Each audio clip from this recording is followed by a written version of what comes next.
بسم الله الرحمن الرحيم الحمد لله رب العالمين والصلاة والسلام على أشرف الأنبياء والمرسلين سيدنا محمد وعلى آله وصحبه أجمعين أما بعد waxaan jeclahay inaan hal kelimo meeshaan ka soo jeediyo marka ugu horeysa ummadii Soomaaliyeed ahlu sunna wal jamaa iyo qolooyin kale oo aan marka iyagu ahlu sunna nisbadeeda magaceeda sheegan mid kasto ay ahaayeenba oo meeshaan dagaalku ku qabsaday dhibaatada xoog leh ku dhacday habad iska socotaahi ay meel dheer uga wada daba tagtay wax dhintay iyo wax dhaawacaba yeeshay dadweynihii oo la kulmay qax iyo dhulkoodii oo ay ka baxeen waxaan u soo jeedinayaa tacsiya kaamil ah oo aan leeyahay wixii masiibada ahayd oo idinku dhacday waa idinka tacsiyeynaynaa waxaan leenahay أعظم الله أجركم إلهي أجرين هوينيو وأحسن عزاءكم صبركيننا الله وناجيو وغفر لميتكم وحي إذن كدنتين إلهيها أنحريستو والله وضحنون سنينا رنتي أنقنا هدان هاي أهل السنة والجماعة حقيقة مركي اللي يراهده أرور سياسي معهن أهل السنة والجماعة معهن ضد الدنيا الدون معهن ضد مضحتين الدون إيو مالك الدنيا معهن وضد عقيدة إسلامك إيو أمضى عالمك أو كل قد أن لك السوعين inay gaarsiiyaan jecel inay nabadgelyo ku wada noolaadaan in ay isdhaafsadaan wax alla wixii faa'iidooyin ah hadday ganacsi leedahay hadday leedahay wax isu tar kale in ay isdhaafsadaan inaysan isku gaalnimo xugmin oo aysan dhiigooda bannaysan dhaqankoodana in laga dhaco aysan banaysan intaas ayay ahayd waxa lagu yaqaano ahlu sunna wal jamaa macnaheeduna wuxuu yahay sunna waxa la yiraahdaa wixii ka sugnaaday nabiga calayhi salaatu wasalaam oo ama qowl ah ama ficil ah ama wax dhacay oo aan waqtigaas hortiisa ka dhicin laakiin uu ogaaday uusan nahyin ah ayaa la yiraahdaa sunna la yiraahdaa waa qowl iyo ficil iyo taqriir wax la yiraahdo oo sugid wax uu sugay oo uusan nahyin maxaa yeelay nabigu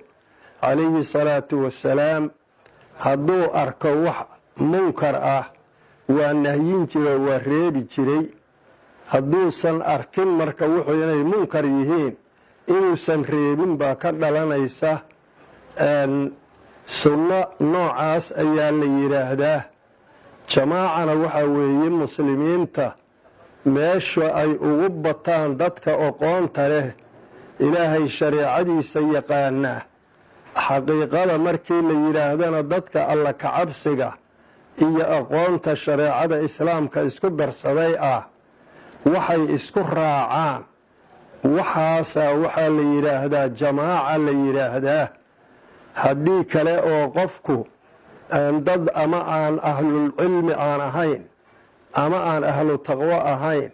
wixii ay isku raacaani ma noqon karaan wax la oran karo ahlul jamaa qaybahooda ay ka mid tahay ahlu duruqi suufiya oo lagu yaqaanay dalkan Soomaaliya kuwii xorriyaddiisa u shaqeeyey, kuwii in ummaddan caqiidadeeda la bedelo kala dagaalay. wax taariikh qoran weeye oo la yaqaano. markii aan aragnay hadda in ay soo baxeen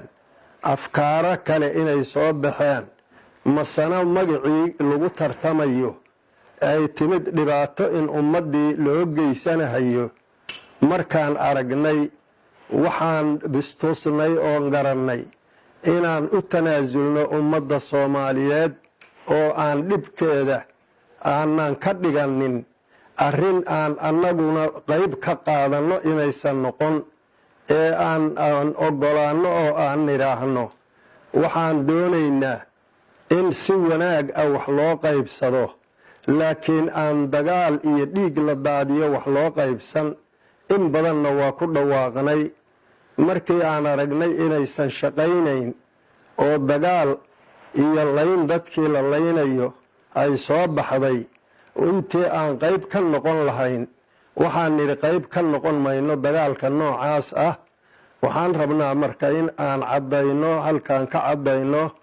ahlusunna waljamaaca wax laga tanaasuli karo ma ahan, waa caqiidada dhan oo islaamka lagamana tanaasuli karo. laakiin wax alla wixii kale oo dhan waa laga tanaasuli karaa. markaa waxaan jeclaysanay dhibka markaa ummaddu ku jirto bal in si looga baxo in la helo. maxaa yeelay mu'miniintu waxay la mid yihiin hal jir ah oo qof leeyahay jasadkiisoo kale weeye. oogadaadu sida ay kuu xanuujinayso ayaa qofka mu'minka ah oo walaalkaa ahina kuu xanuujinaya.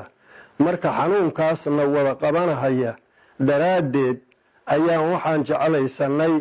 dhib wax u keenahaya inaanan ka qayb qaadan. arrintaas marka sidaasoo ay tahay, wax ahlusunna waljamaaca la yidhaahdana wax laga tanaasulay iyo wax laga tanaasulayo midna ma ahan, laakiin wixii dhib ummadda u keenaya unbaa laga tanaasulaa. ayadaas unbaan tanaasulkanagu uu ahaa ee wax kaleeto ma ahayn. markii la weydiiyey nabiga calayhi salaatu wasalaam oo la yidhi ayulmuslimiina afdal yaa rasuula allah, maxaa ummadda keebaa ugu fadli badan baa la yidhi. anfacuhum lilmuslimiin buu yidhi, muslimiinta kii ugu waxtar badan baa ugu fadli badan buu yidhi. midkii ugu qur-aan akhris badan ma odhan, midkii ugu salaad badan ma odhan, midkii ugu sadaqa bixin badan ma odhan. waxaa la ogaaday ama allisaan ha lagu anfaco, ama maal ha lagu anfaco, ama ha lagu anfaco dabiibnimo iyo dhakhtarnimo wax loogu qabto. xaqiiqdu waxay noqonaysaa waxa weeye waxa keliyahoo aan jecelnahay in aan gaarsiino ummadda walaalahana ah wax alla wixii ummadda dhibahaya. annagu weliganaba waa nala ku yaqaanay, waa ka tanaasulnaa,